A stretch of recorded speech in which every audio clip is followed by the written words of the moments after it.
Welcome to Sports Beat KC Big 12 Tournament Edition.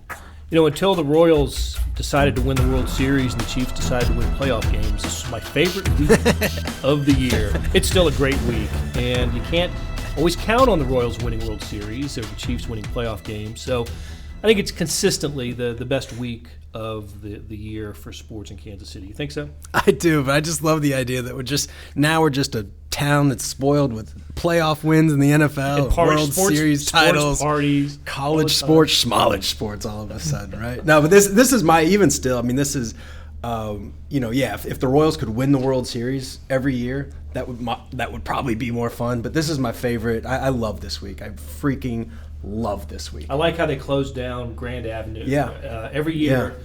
Close it down. In fact, I noticed leaving downtown on Monday night, they already had the blockades up. So it's the party is about to start, and for the last few years, I think it's always been a very competitive tournament.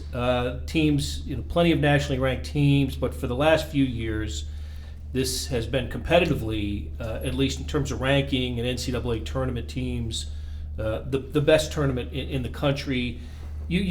I think even somewhat neutral observers of college basketball will tell you that it's the best tournament going, and the excitement that the fans bring when they come here certainly gives it the best atmosphere. But I don't think this year's any different when it comes to the competitive nature of this thing. Is it 5-6 teams in the poll this week, AP poll? Kansas, of course, is number 1. West Virginia is 9. Jesse, who am I missing here? The Texas State or Iowa State, I know, is for like 21, 22, 23. Yep, all those down there. And, I mean, basically everybody except for Texas Tech who's going to make the tournament. But I guess the only downside to it, obviously the tickets are going for crazy amounts on StubHub, and people can't get tickets anywhere. And that's usually what it's like because, obviously, the entire state of Iowa picks itself up and moves down to Kansas City for the weekend. The only thing I wish, I think this happened back in the day, and you can correct me if I'm wrong, Blair, but they used to have this tournament a little bit earlier, kind of like a mid-season tournament. I think that'd make it a lot more fun because right now, most of these teams you figure are in the NCAA tournament already, and even a team like Kansas, you figure they're locked into a 1 seed. So you have all these great teams together in this one venue, and there's a lot of excitement. But before, it's kind of like, what's my motivation? You know what I mean? Like a lot of these teams, you figure they're already in the tournament, so it's going to be entertaining games, fun games, but obviously not as important as what's coming the next week. They did have the old Big 8 holiday tournament, and that was played between Christmas and New Year's, and it was the 8 Big 8 schools getting together, and it was they had that before they had a postseason tournament, or that tournament existed before there was a postseason tournament. And then for 4 years, they actually did both. Yeah, they played Big 8 played the holiday tournament, and then they played the postseason tournament. So you had a chance to play the same team 4 times in a regular season. That was the end of the holiday tournament. It ended in the mid-'70s. I think Kim Anderson, the Missouri coach, was one of the last players to participate. His team at Missouri, one of the last ones to participate in the holiday tournament. But I'm sorry, this is probably a stupid question, but that holiday tournament, did that ever the automatic bid, or was that no? All that was way before that. It was just a way for teams to fill their schedule to get games. It started right after World War II, and it builds up. Tradition builds up, and you'll get fans of grandfathers of fans to tell you that they used to go to the old Big 8 holiday tournament, and it was just a wonderful feeling. The teams would all stay within a couple of hotels with each other downtown, and they'd all eat at the same restaurants, and there was a really kind of a feeling of camaraderie among the teams here. And the Christmas lights were still up in downtown Kansas City, and the games were sold out. It was a really big event.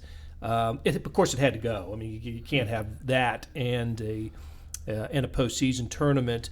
Somebody had the idea here in the last couple of years that with the Big 12 being in the state that it's in, wouldn't it be fun to bring back a holiday tournament that would include Missouri and Nebraska and Kansas State, maybe a doubleheader.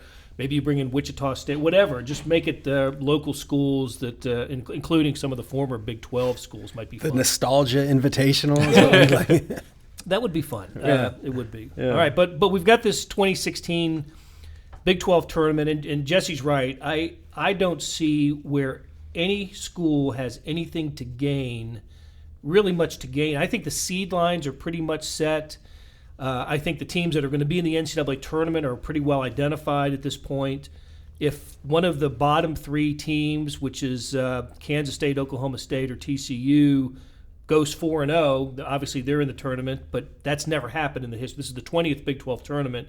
Nobody's ever gone 4-0, and few teams have gone. I think 3 or 4 teams have gone 3-1, but nobody's gone 4-0. And I certainly don't expect that this year with the quality of teams that any of those bottom three would have to beat to get to an NCAA tournament bid. But I think Kansas is going to be a number 1 seed no matter what happens in Kansas City. And I think if they win one game, maybe it takes 2 games, I think they can be the overall number 1 seed. And if it ended today, they'd be 1 they'd overall. be 1-1. So they'd have to play themselves out. That's right. That's right. And there's some other Villanova, Michigan State. There's some other possibilities for that. But Kansas has 14 wins against the RPI top 50. 14. Nobody else has more than 10. And that's Oregon, which I thought was kind of Oregon, which is probably a 2 or 3 seed right now. But Kansas has kind of lapped the field when it comes to quality victory. So I just think Kansas is pretty much set as a 1 seed, and maybe just needs 1 victory to be the 1-1. West Virginia, I think, and Oklahoma is a possible 1 seed, but probably I think more likely a 2. West Virginia, 2 or a 3. Iowa State, the others, Baylor and Texas, probably no worse than 6 seeds, and Texas Tech a 7 or an 8. But let's focus in on Kansas right away. They would play the winner of the Kansas State Oklahoma State game, and Jesse, nobody's playing better than Kansas in the Big 12, maybe in the country. I think does Kansas have the longest winning streak in the country now, or I'm not sure about that, but 11 straight wins has to be pretty close. Yeah. I think I saw where Austin Peay had a long winning streak, but I don't know if they still have it now. But 11 is and it's not just it's not just that Kansas has an 11-game winning streak. They've beaten a lot of good teams to win. You have to in the Big 12 to get to 11 in a row. And I know we haven't talked since they've won a few of these games, but I was just blown away at how well they played at Texas, and that was a phenomenal. That was incredible. Yeah, I didn't think they were going to win that game. Honestly, they cut nets 2 days earlier. Yeah, talk about the motivation. Well, and there's so many other factors involved with it too. You play a Monday road game after Saturday, and we know from articles and from rest and fatigue and all these sorts of things that's basically the toughest turnaround you can have, is that you play on a Saturday and then you have to go on the road on a Monday. So you have that against you. You have senior day for Texas against you. You have KU cutting down nets. Maybe the motivation isn't there. And then, they just came out and played their best game of the season, whomped Texas in that game, won by 30. And so, yeah, you're right. They are playing about the best basketball. I think what makes Kansas really dangerous at this point is that there were certain points early in this year when the offense was just unbelievable. Like in Maui, they're making every shot, and they're just blowing out UCLA or whoever. And then they hit their lull in January where they weren't as energetic, but their defense was kind of letting them down, and Bill Self was worried about dribble penetration and his guards not guarding as well on the perimeter. But since that point in February, since this win streak has started, you see a balanced KU team where this is where his teams have been dangerous in the past, where there's a team – if they're not making shots in a certain game, or if a team is locking you down, then they just get better defensively. Or the opposite happens. If they're playing Iowa State and Iowa State is playing pretty well offensively, well, then KU turns around and makes a bunch of shots on the other end. So when you have that sort of balance, that's kind of what I look for a potential run with a tournament team, is a team that can withstand a bad offensive game with a good defensive effort, and then vice versa, can withstand a bad defensive game with good offense. And I think in the last month or so, you've seen this team really come together, especially defensively. I think you saw that reflected too in the Big 12 All Tournament, or the Big 12 All Defensive team, where Frank Mason and Devontae Graham both get on there. That's not something I would have expected a month ago. Yeah, I think Buddy Hield helped them on that team. Both games did, yes. Yeah, even as it's just such a weird thing that you can score 44 points and somebody played good defense against you. But anyway, yeah, the one thing, like, if you can sort of pick nits here and just, they don't have that overwhelming talent. They don't have like a Buddy Hield scorer or Denzel Valentine kind of guy. There was no first-team All-America on this team. Yeah, right. And their best sort of natural scorer is Perry Ellis, who still needs some help to set up his offense. Wayne Selden can be super dangerous either way. You know what I mean? Yes. Depending on his shot selection. So, there are no boats without holes, right? But they are certainly, like, we could go through and talk about, where do the points come from West Virginia, or, Oklahoma, how can they guard, or, everybody has like some of these weaknesses. North Carolina, who a lot of people think might be the best team in the country, they don't play defense. very much at all. So, I mean, KU is really, they're set up well. The one thing they don't have is just sort of this like superior talent that can just go get a bucket. But, you know, they had that, 2 years ago, and that guy got 2 points in a second round loss. So, you know, that it doesn't always work that way either. And the year before that, they had Ben McLemore. You're talking about Andrew Wiggins 2 years ago, and the year before that, they had Ben McLemore, who I remember had a good game against Michigan in the Sweet 16 game, but he really didn't play well at all in Kansas City in the first 2 rounds of the NCAA tournament. So, and then there was just nobody like that for Kansas against Wichita State last year. You know, so just in the last few minutes, we mentioned Selden, Ellis, Graham, and Mason, and we haven't mentioned the team's most valuable player, Landon Lucas. Yeah, like we all had at the beginning of the year. I mean, it's no coincidence. I don't think it's a coincidence that this team has gotten better with the constant starting presence of Landon Lucas, and it's not because Lucas averages what is he up to, about 6 points a game, something like that? 5.3. 5.3, and probably similar in rebounds, although he's maybe a little bit better than that rebounding. Yeah, 6.3. So, but what is he? I mean, why has he been a difference maker, or why has his presence made a difference to Kansas? Yeah, well, Sam and I both were there in Lawrence, and I actually kind of asked him that. Why did he think he was, or why has this fit? Since he went in the starting lineup and Bill Self decided or talked to his top 4 players and asked them who they would go with, and they said Landon Lucas.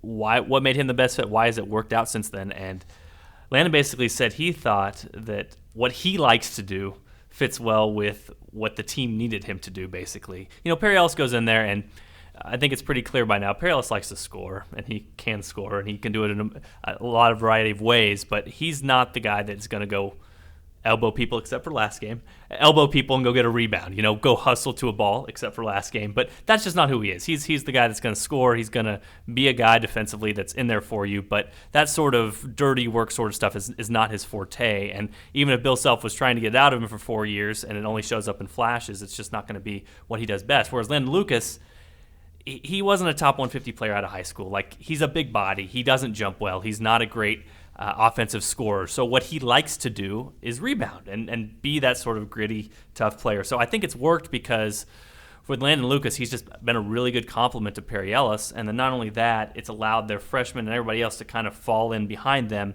And to me, there's always something to be said for at least knowing your role. I mean, at least if those guys know what they're supposed to be doing, instead of, okay, you're starting this game, you're not starting this game, you're playing 25 minutes this game, okay, this is the worst matchup for you, you're playing 5 minutes.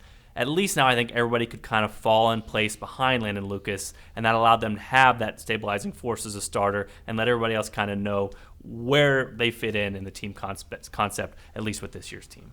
Well, it's not just like it's great that that's what he likes to do, Landon Lucas, but it's a perfect fit for what they need too, because like you mentioned with Ellis's rebounding, not that good, and Ellis's defense, less than not that good. Yeah. Okay. So when you know, in theory, Sheck Diallo should be a terrific defender.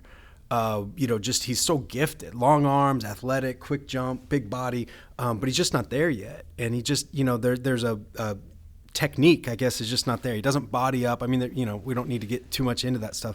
But when you put him with Ellis, that means the other big has got a lot of chances to score. But now at least you have a guy that's focused defensively and can sort of be a presence in there. He's not the rim protector that you know, they thought they were going to have. You know, last year maybe with Cliff Alexander, like they had, you know, the classic example is always going to be Jeff Withey probably, but he's at least a big body down there, and he rebounds the dog out of it. I mean, he's a really good rebounder. Yeah, last time I checked in Big 12 play, he was the second best offensive rebounder and defensive rebounder, I think behind Rico Gathers in both of those. So, like, he's been basically the second best rebounder in Big 12 play. To go back to your point with Sheck Diallo, I think it's part of it, too, to maybe appreciate what Joel Embiid was for KU, because he was late to basketball like Sheck Diallo.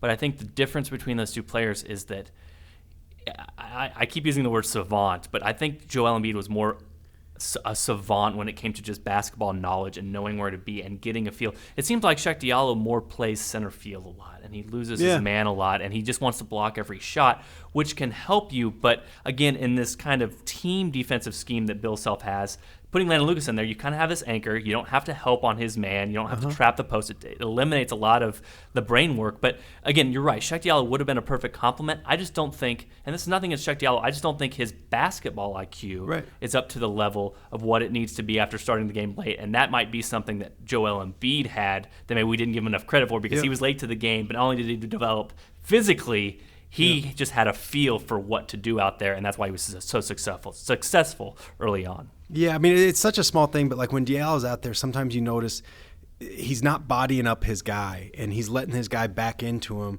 and just trying to out-jump the guy to block the shot. Yeah. Sometimes it works. Yeah, but a lot of times he's athletic. But a lot of times he's given up, terrible position, and the guy can get an easy bucket. He's also really good help defense. If your guy's driving to the bucket, he can leave his man and block a shot.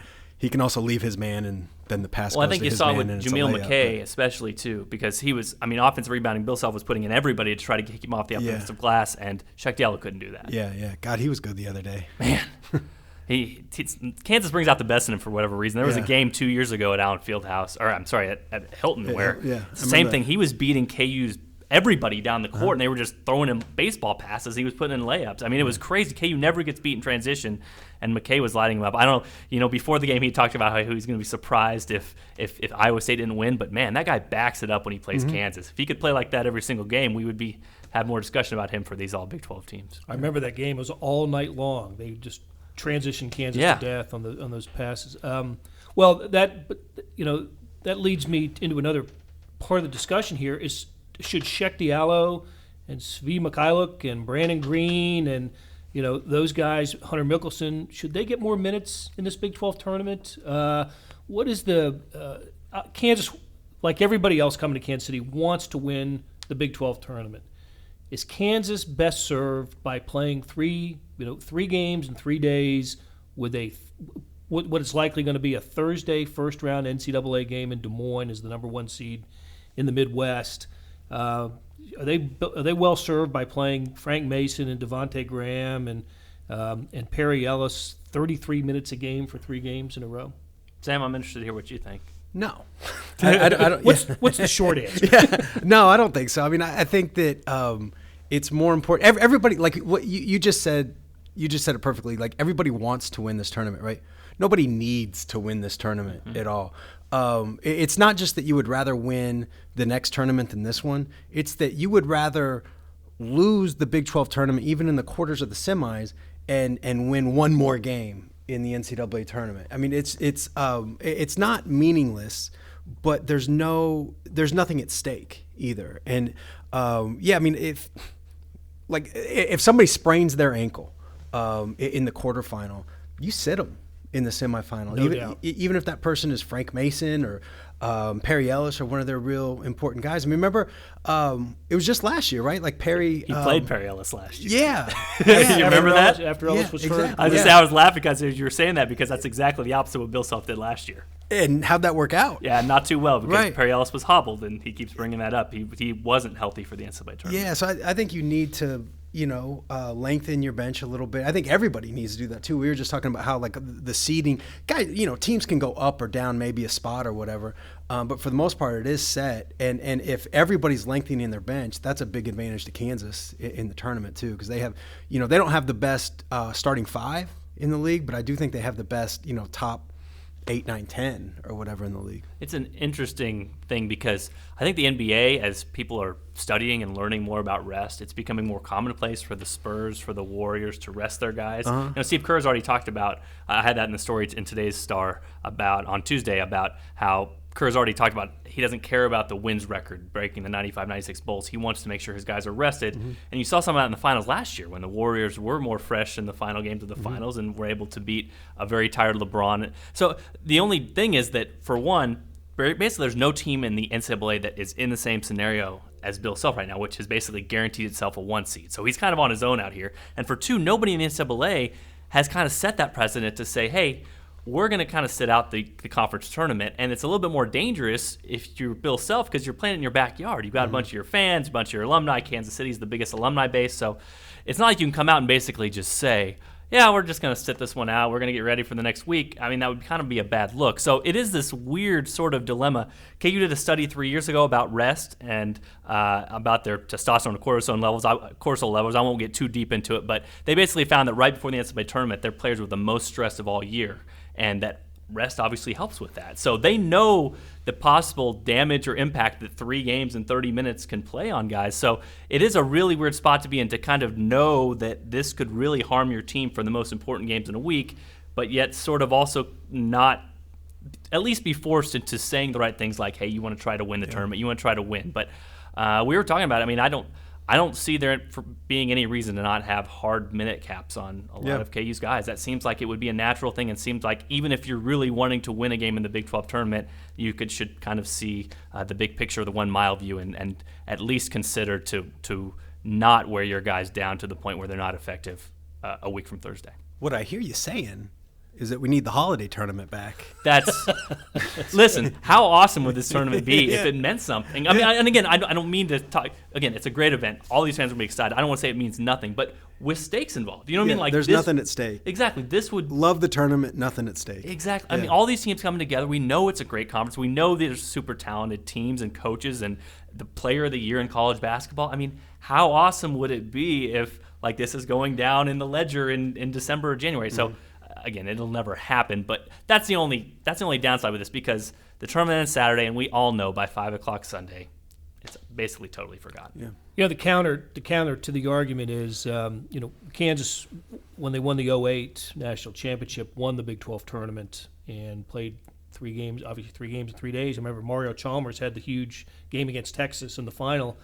I think, if I may be mistaken, I think that was the last time Kansas actually wore their blue uniforms in the Big 12 tournament. Was the championship game of the 2008. That's how long it's been. And then there was the Connecticut example, of course, when they won 5 games in 5 days in the Big East, the Kemba Walker team, and went on to win the national championship. So, but I think that I agree with both you guys that if you have an opportunity to rest, you take the opportunity to rest. I just think it's such a unique scenario, because nobody usually isn't, even at KU, usually like, oh, they might get a 1 seed, they might get a 2 seed. You're at least into it to say, oh, well, you got to earn the 1 seed. But they're just not in any danger of dropping out this year, I don't think. I also think, like, and maybe this is even more true with this Kansas team that's won 11 straight in, the nation's toughest conference or whatever, but the idea of like momentum and like playing well, and you need to go into the NCAA tournament on a good footing, I think is a little bit, I know like the UConn example and the KU in 08, but like there's also in 2012, they didn't play well, right? Yeah. In the semifinals. In the semis. Yeah. And then that was the Mizzou year, right? Where that Mizzou was going to won, beat Baylor in the championship. And that was going to be that Border War III in the championship game, but it just didn't happen. And even more recent examples, last year Iowa State wins the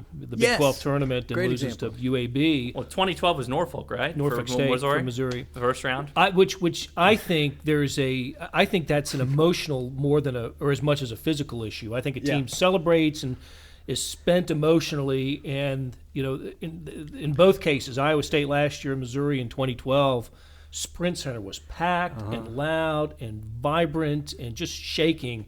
And then both of those teams go to a first round site where the building's half filled.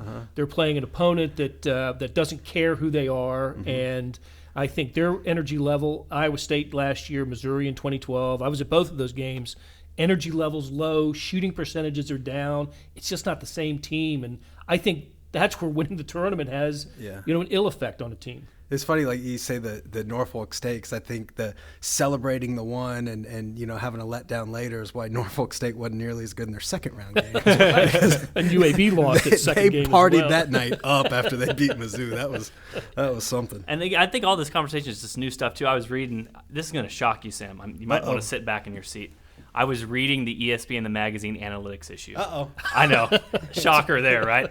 Can't believe I'd read stuff like that. But they were talking about the NBA schedule and how they're trying to back off. They have an algorithm where teams don't travel as much, and they're realizing how much they're wearing teams down. But they're trying to eliminate back-to-back nights as well, because they're finding that, hey, the second night on a back-to-back, guys are getting injured more often. And again, this could potentially be a back-to-back-to-back. And again, just the way it taxes your body. And it used to be the old mindset of coaches and, you got to be tougher, just battle through it, that sort of thing. But I think as people realize, hey, this is what you have. You have the talented players. You better treat them as well as you can. And again, I think this is all stuff that's come in the last few years. So it's just changed the conversation when it's come to what does this mean and how important is it in the grand scheme of things. Now, I think the biggest danger, Blair, is exactly what you're saying. I mean, if you put all your eggs in the NCAA tournament basket and they lose in the round of 32 anyway, then you're thinking, well, you blew a chance to win the Big 12 tournament, then you blew a chance in the NCAA. So, I mean, it could backfire on you for sure. But I think at a base level that Bill Self, from talking to him yesterday,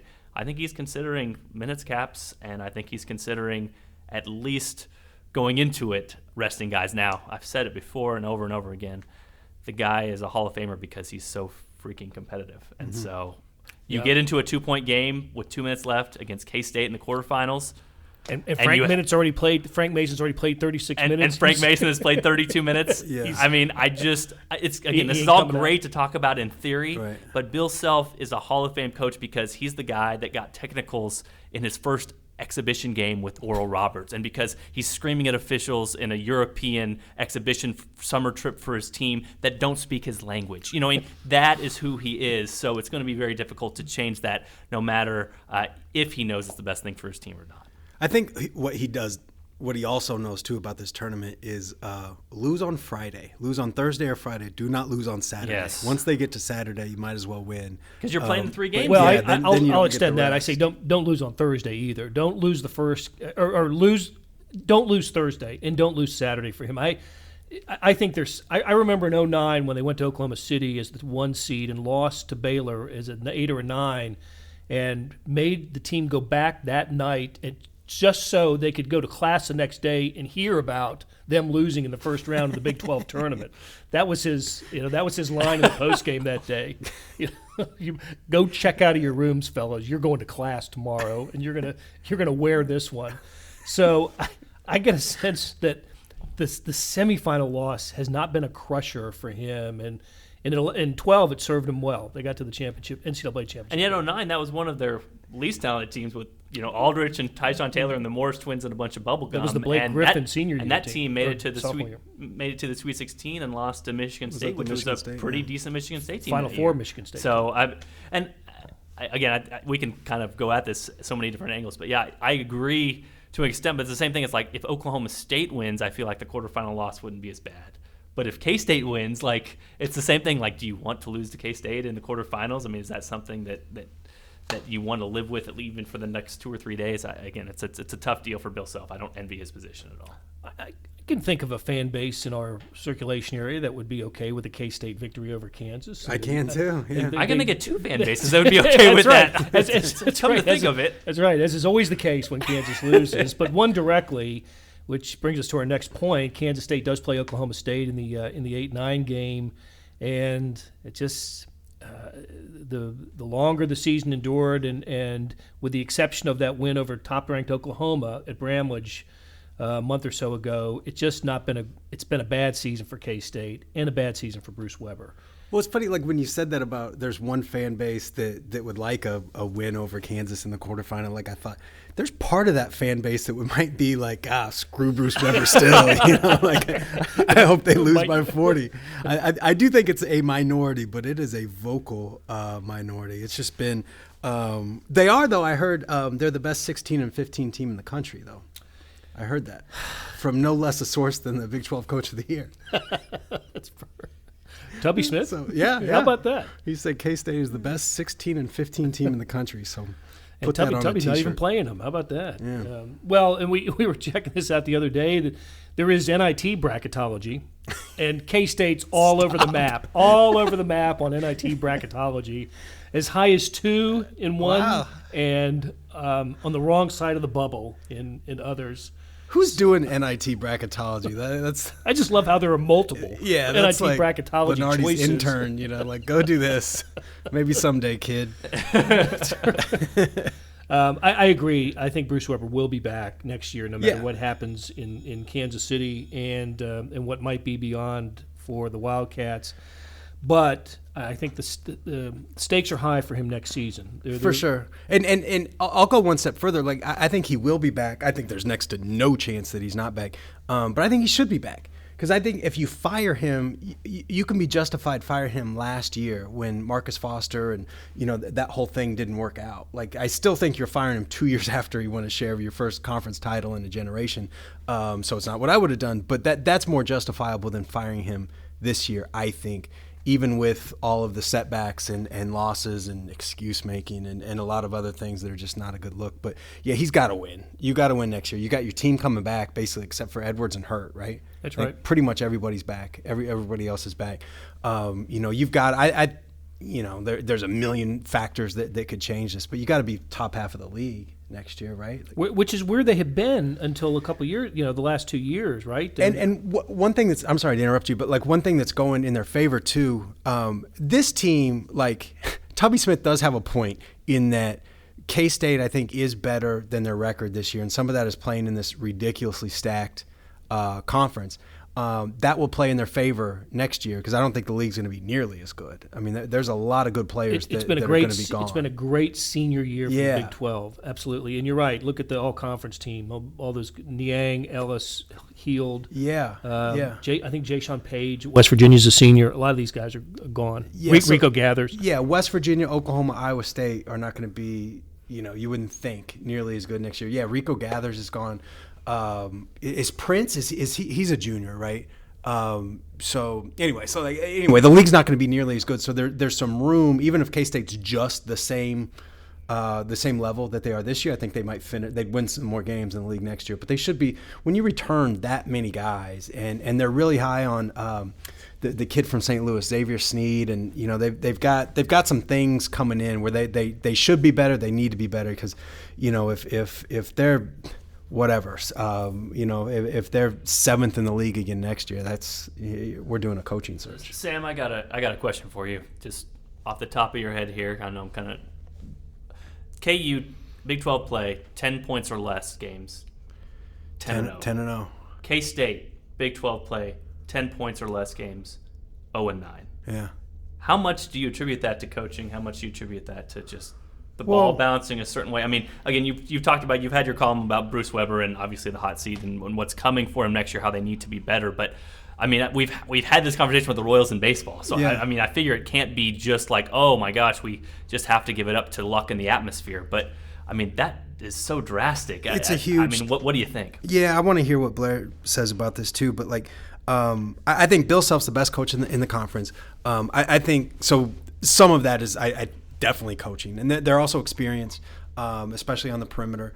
But I think Bruce Weber's a better coach than it seems like a lot of people think he is. Yeah. I guess I'll say it like that.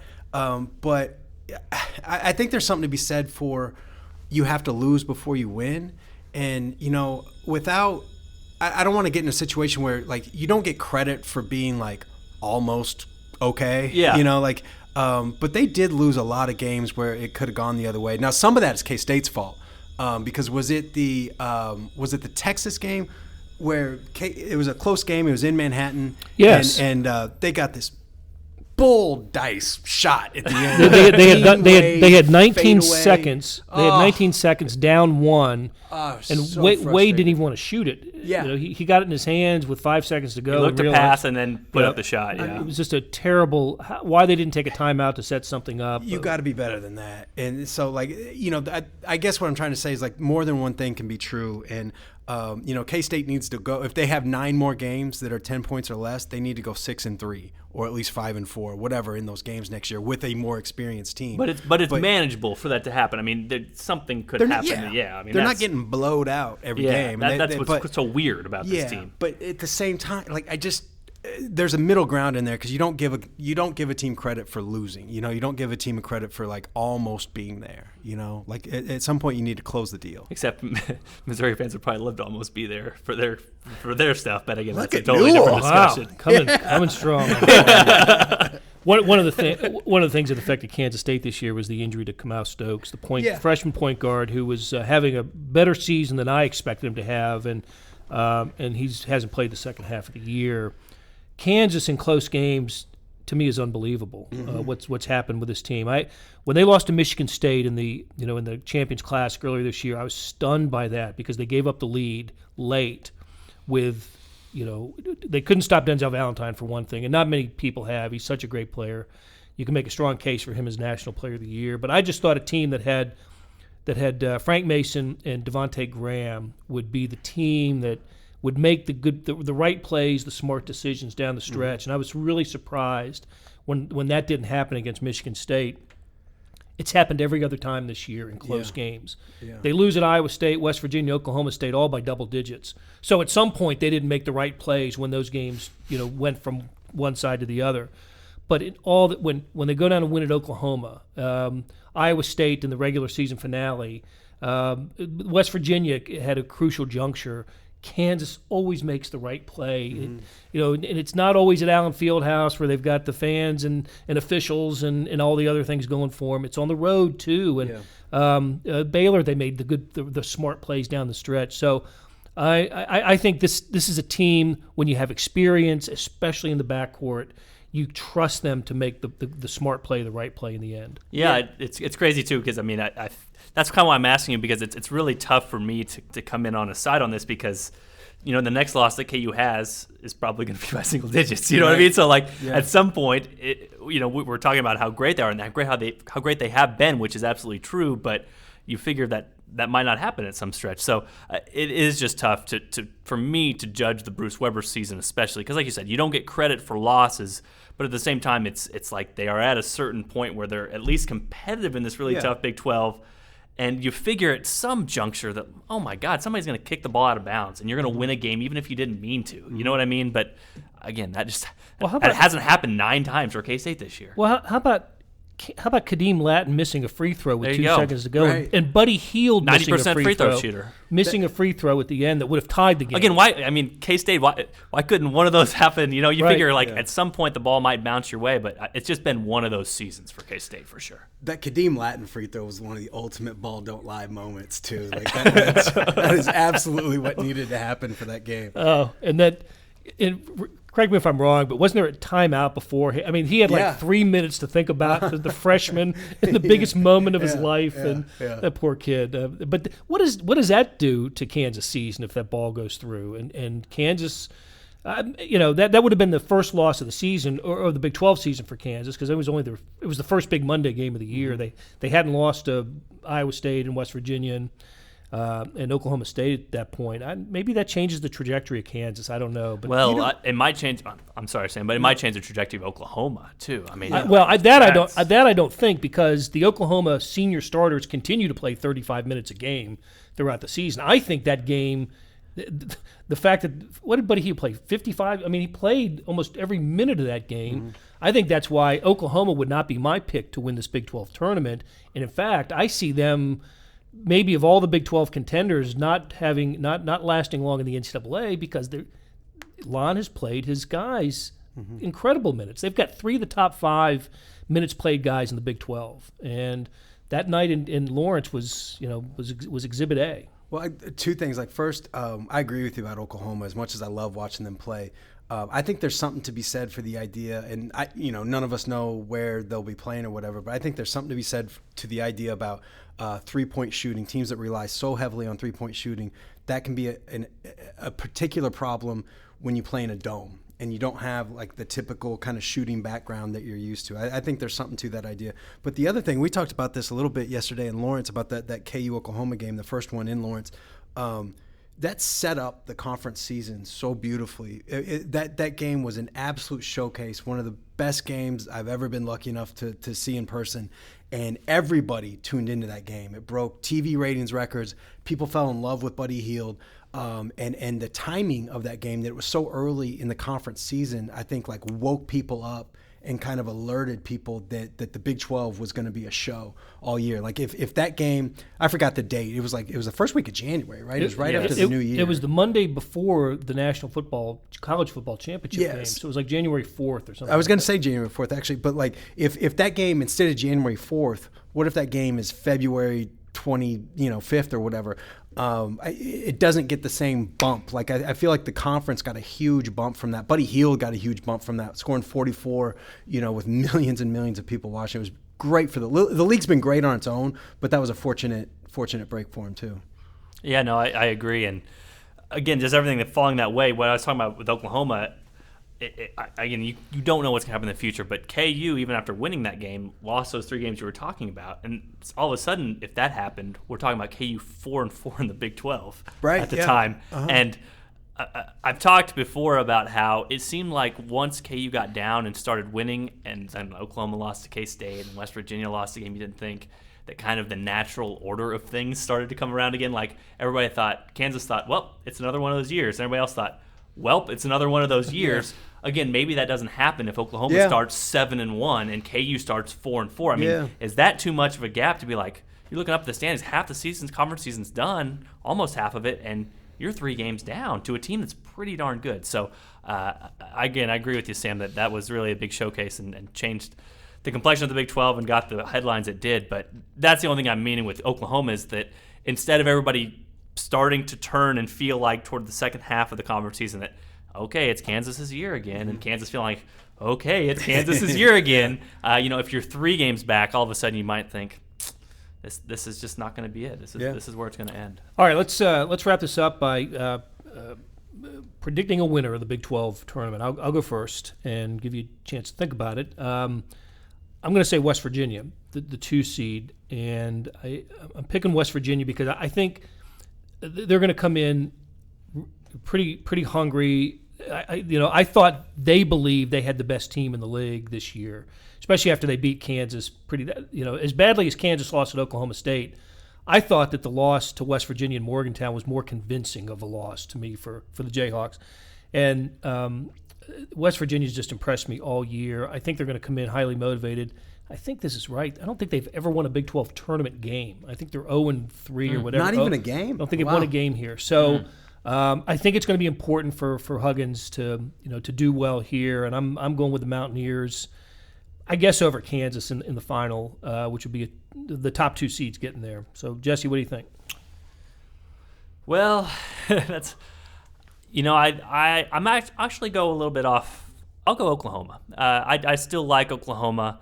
Again, you want to talk about another team that has not fared well under Lon Kruger at the Big 12 tournament. That's another team that has not historically had it, but. It's tough for me to pick Kansas in this just because of exactly what we talked about earlier. I just don't know.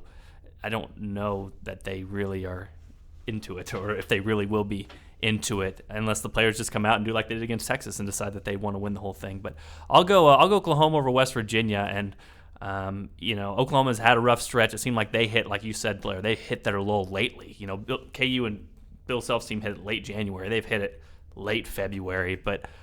I guess to look at the league as a whole, Oklahoma, West Virginia are kind of the hopes other than Kansas to get to the Final Four, and it seems like they still have talented enough players to do that. So I'll go a little bit off and take the 3 seed. West Virginia was going to be my pick, but I can't. Can't do it now. Yeah, no. I know you ruined both of our picks, Absolutely Blair. not. Yeah, look at you. So I'm going to go with Baylor. Baylor Bears. I like Baylor. I feel like, I don't know if the numbers may say that I'm an absolute liar right now, but it seems like they always do well in this tournament. They beat Kansas a bunch. I know that. I don't know if that's if there's a strategic reason for that, if the way that the zone defense or whatever. I don't know, but it seems like they always do well in this tournament. They've actually had. I didn't realize this until yesterday, and I forgot who said this. You might remember. It was in Lawrence. But Baylor's 4-5 at home in the conference this year. 4-5 in the conference, 6-3 on the road. Yeah, and I think there's, maybe there's something to that. Got the hell kicked out of them Saturday by West Virginia in Waco. Yeah, so I don't know. Maybe there's something to that, but I think they've got good players. I've done a complete 180 in the last, slowly over time. I think Scott Drew's a good coach. I think they can do some things. I'm going to pick Baylor since you stole West Virginia right from under me. Yeah, gosh darn it, Blair. No Jayhawks in the group here, which means, of course, they'll win 3 games by an average of 27 points. If you like road games for Baylor, too, this will be about as close to a road game as you can get because whoever they play is guaranteed to have more fans than them. Yes, probably. That is a true fact. Ain't nobody in the media got you more covered on the Big 12 than the Kansas City Star and online at kansascity.com. Thanks for listening.